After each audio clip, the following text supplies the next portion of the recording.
Hello! Hi everyone, my name is Jen. I am the teen librarian here at the Grandview Library, coming to you from our basement area. It's where we have our books for kids in grades 4 through 12. It's where you'll find me every after school day, pretty much during normal times. And since it's not normal times, we are putting together some book recommendations to talk to you about, since I know that it's hard for some people not to be able to come into the library and get recommendations from the librarians. So these are our recommendations for now, or my recommendations. And if you would like more recommendations, feel free to give us a call during our curbside hours.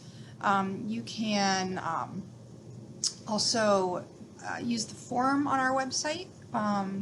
It's called it's your Find Your Next Great Read. That's the ghpl.org/nextgreatread, and we would be happy to help you find something. The other thing is that you can, if you haven't heard yet, you can now come to our lawn.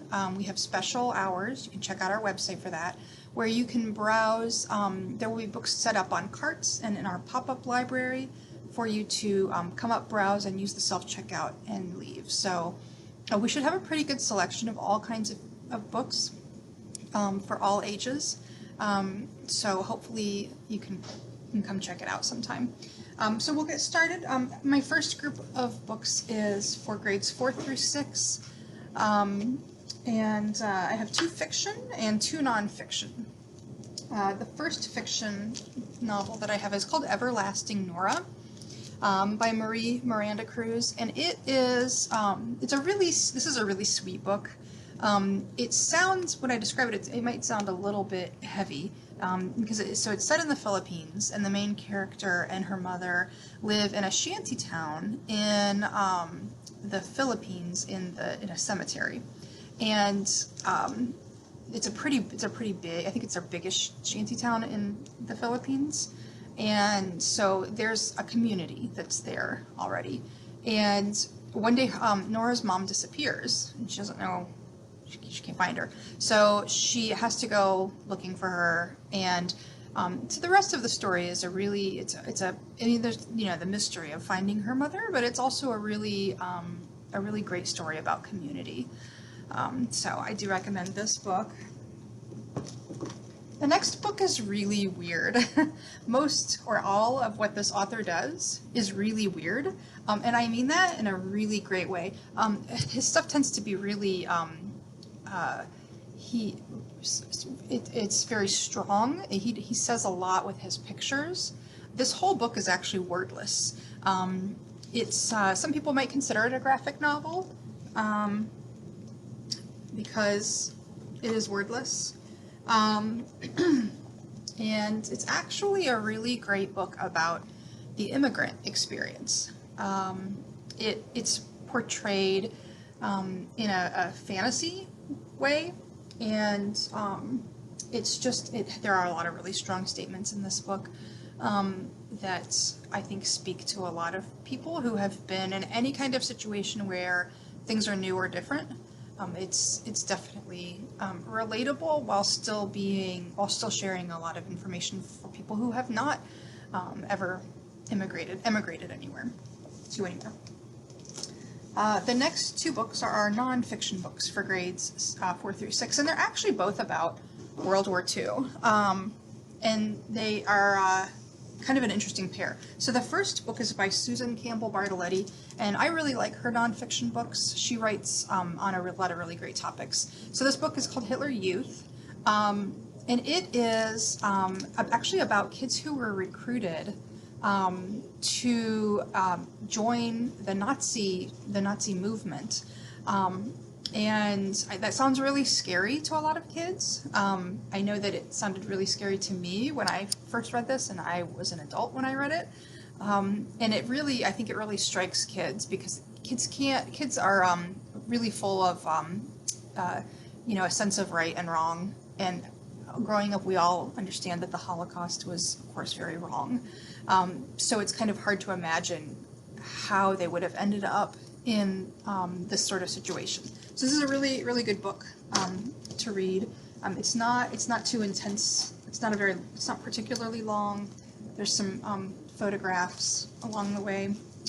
And the next book is, like I said, also about World War II, and it's actually about, it's nonfiction, so there are two kids who were in Hitler Youth, and they realized how wrong it was and chose to form a resistance movement called the White Rose. And this, they recruited lots and lots of other kids to help spread the resistance leaflets, which is a really big deal. It might not sound like it's a big deal, but it could have, it could get you killed, spreading this kind of information against the Nazis. So this is a little bit more recent book, and I think it's a really nice follow-up to the Hitler Youth book. They're great to read together. So we'll move on to our teen books. This is for grades 7-ish through 12-ish. The first book is actually one of my very favorite teen books. It's one of my favorite books of all time. It's by Neil Shusterman. You may remember that a few weeks ago I recommended a book called Scythe of his. The whole trilogy, the whole Scythe trilogy is really good. This one is part of I believe it's a series of 4, and they're all out. I always like to tell people that because I know that I have a hard time waiting for the next book in a series, so it's kind of nice to know they're all there if you want to read them all. And this book, it's called Unwind. It's set in the future after World War III, which was actually a war about reproductive rights. And a lot changed in the world in terms of laws. And so this book centers around 3 kids who are all due to be unwound. Now, to be unwound means that anytime between the ages of 13 and 18, your parents can choose to basically donate your whole body to science. And so your eyes and your everything down to your DNA, everything is unwound and donated. So this centers around 3 kids who are scheduled to be unwound. The first kid is he's sort of a troublemaker, but you sort of see like where he's coming from, and he's just kind of having a hard time in life, and his parents feel like they cannot handle all of the trouble that he gets in all the time, and so they say that he is going to be unwound. Another character, she is a ward of the state, so she is, I believe, an orphan. And she's getting old enough where she doesn't actually have any kind of marketable talents. Means that they can't really make any kind of money off of her. She doesn't show a lot of promise. She's a good student and all of that, but there are budget cuts, and so the orphanage has to unwind some of the older kids who they don't think will be adopted and aren't showing a lot of promise in terms of talents and things like that. So really scary. I mean, this is a pretty dark book for sure, but very good, and very good for lots of good conversations.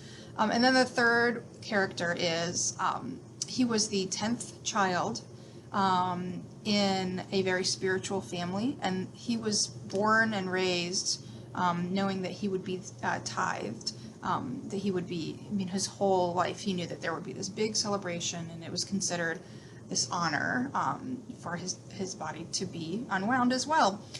So these 3 kids all do not want to be unwound, understandably, and they run away. And this is about their journey. This is them on the run.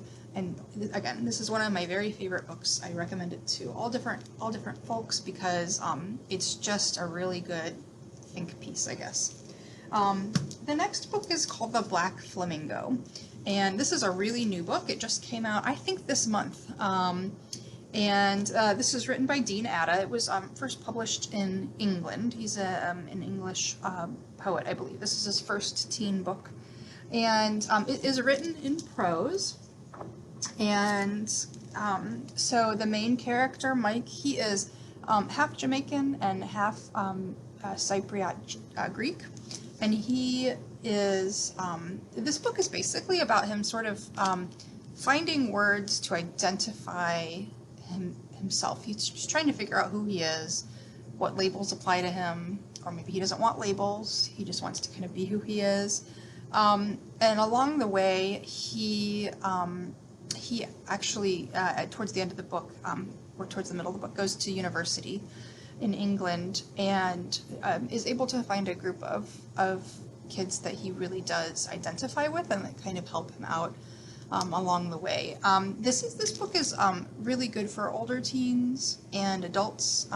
It is a little bit more of a mature book, so probably not for most of the 7th graders in the 7 through 12 spectrum. Probably better for the older kids and adults. All right, so now we'll move on to, I have one teen nonfiction, and one graphic novel. And the first one, they're introverts. This is about introverts. It's called The Quiet Power, The Secret Strengths of Introverts by Susan Cain. And it's actually, so these authors had an adult version of this book, so this is the Young Readers edition. That book was just called Quiet. Introverts are getting a lot of attention these days. It's really important to recognize, what you need to keep yourself happy and healthy, both physically and mentally. And so this book is really, it's really great if you have come to realize you're an introvert. Kind of helps you. It's affirming, and it helps you take a little better care of yourself. So that's a great one. And then this one, it's kind of funny. Last week, I did my book recommendations, and I recommended a graphic novel called American Born Chinese. And I said, yeah, previously I talked about Dragon Hoops. This is the same author. And then I realized that I actually never talked about Dragon Hoops. But I want to, because it's really good. This also just came out this spring. And this is Jean Luen Yang, so he won the Prince Award for that American Born Chinese graphic novel. This is actually, so it's really thick, which is kind of unusual for a graphic novel. And that's kind of nice, because sometimes I feel like graphic novels, I love them, but sometimes I feel like I wish they went on a little longer, because I just am not ready to be done with the book or the story. So Dragon Hoops, so I want to say I don't consider myself to be a big sports fan, and so I just, I don't really follow. So there's no team that I follow, really. I might go see a Clippers game or something, but that's kind of it. So I was a little skeptical about this book. I thought, well, I don't really know anything about basketball. I don't really follow basketball, but it got really good reviews, and I really, really like this author. So I thought, okay, I'll read it, and it was so good. It's part memoir, so part of it does talk about the author's experience teaching math at a school in California, and also about that school's basketball team's sort of long-running quest for the state championship. And interspersed throughout the book, he talks a lot about the different players on the team. And then interspersed throughout the book, he also talks about the history of basketball, which, again, I wouldn't call myself a basketball fan necessarily, but I do like history, and so it was kind of cool to read that. But again, the story is just very good. It does have some sensitive topics, so I would say that more sensitive readers may not want to get into this book. It's probably best for slightly older high school kids and adults, or if you think that if you think you might be able to, that you're a little more on the mature side, and a little less sensitive, that maybe it will be a fine book for you too. And we can definitely talk more about that. If you want to give us a call, we're always happy to talk about, book content, things like that. I know it's hard sometimes when you can't flip through a book. Sometimes it's hard to figure out if you want to put it on hold or not. So that wraps up our book talks for the week. We have 2 more this summer, so we're doing them every Tuesday in July at 2 o'clock. And after that, we will take a little break. We'll have a break during August, and we'll return after Labor Day to start doing these again. And it'll be Thursdays at 2 p.m. For the fall. So, all right, I always am happy to talk to everybody about books, and I hope you have a good rest of your day.